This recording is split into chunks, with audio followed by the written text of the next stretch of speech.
Ya. Itu gimana nih menurut? Iya, terutama karena saya orang Jawa ya. Jadi orang Jawa itu lebih diutamakan adalah adab sopan, iya, sopan santunnya. Ketika seseorang datang bertamu, tentu harus menggunakan adabnya. Yang pertama, ketika datang tentu tidak dengan cara ngece ya atau seolah-olah menghina, kan gitu. Dia belum masuk itu nggak mau masuk tapi wah ada pagar gaibnya nih mental-mental. Nah, itu buat saya ada seperti itu. Ada. Itu tidak beradab menurut tidak beradab ya. Kecuali kalau kita sudah kenal, nah mungkin nggak masalah ya. Terus yang kedua, ketika beliau datang langsung menghampiri security saya mengatakan Samsudin suruh keluar. Samsudin suruh keluar, tuan rumahnya disuruh keluar. Tapi beliau nggak mau masuk. Ya oke lah, no problem, buat saya nggak masalah. Nah, tapi masalahnya lagi ketika saya sudah keluar, saya katakan ke beliau, ayo kalau panjenengan niatnya baik, masuk ke dalam. Atau ikut saya pembuktian di rumah orang yang terkena santet. Atau sampai cari orang yang terkena santet. Nanti kita datangi bersama-sama. Jawabannya apa? Udah nggak usah. Sama sekali tidak mau. Terus niatnya datang ke Padepokan itu apa? Kalau tidak ada pembuktian. Kemarin ketika dia datang ke sini dia bilang akhirnya dia pergi karena merasa diusir, disuruh pulang. Kemudian ketika dia mau masuk lagi ke dalam Padepokan boleh masuk tapi tidak boleh menyalakan kamera. Betul tidak boleh menyalakan kamera, Gus.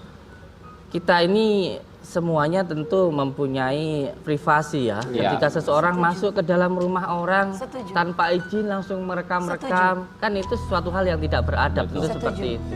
Terus yang perlu juga untuk dipahami, beliau kan orang yang dikatakan cerdas ya, tetapi juga harus mengedepankan attitude ya, sopan santunan.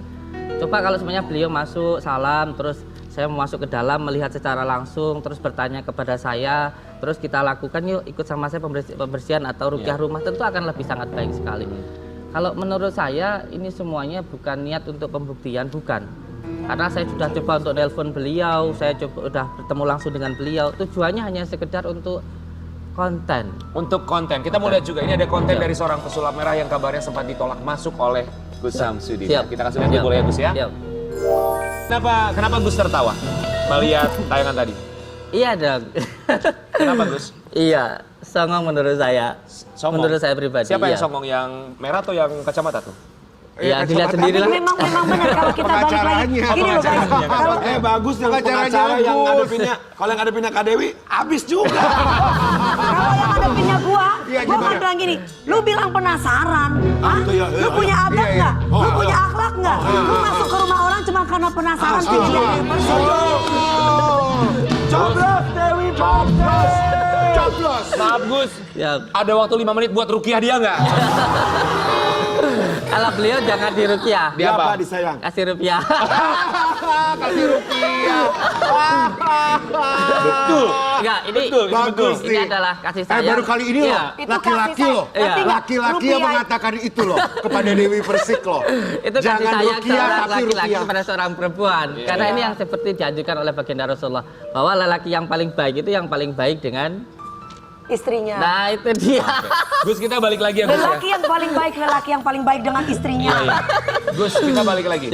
Ini ngomongin soal undangan. Tadi kalau tadi sih sempat ada statement juga bahwa dari seorang pesulap merah bahwa dia diundang dan dia juga memang sudah memberitahu Gus. Betul. Jadi yang mana? Betul. Dia memberitahu atau saya klarifikasi di sini ya bahwa si Marcel Merah ini kan pesulap merah ini kan beliau di kreator YouTube-nya sering membongkar pedukunan. Oke, saya dukung itu. Tapi ketika melakukan edukasi tentu nggak menyebutkan nama orang. Dan ketika ada sebuah video saya di situ sebenarnya bukan saya tujukan kepada Marcel ya, karena tidak ada kata-kata Bang Marcel ke sini atau pesulap merah ke sini, bukan. Saya katakan di situ dukun. Dukun siapapun yang tidak terima dengan apa yang saya lakukan, karena saya ceritakan malamnya saya itu mendatangi seorang dukun yang melakukan pencabulan terhadap seseorang. Seseorang itu datang ke saya, lalu saya datang ke sana untuk menyadarkan lah, mendoakan orang itu. Sehingga siangnya saya menyatakan bahwa untuk dukun siapapun, terutama yang menggandakan uang, karena menurut saya penggandaan uang itu tidak ada, atau yang melakukan pencabulan, silahkan datang ke tempat ini. Seperti itu.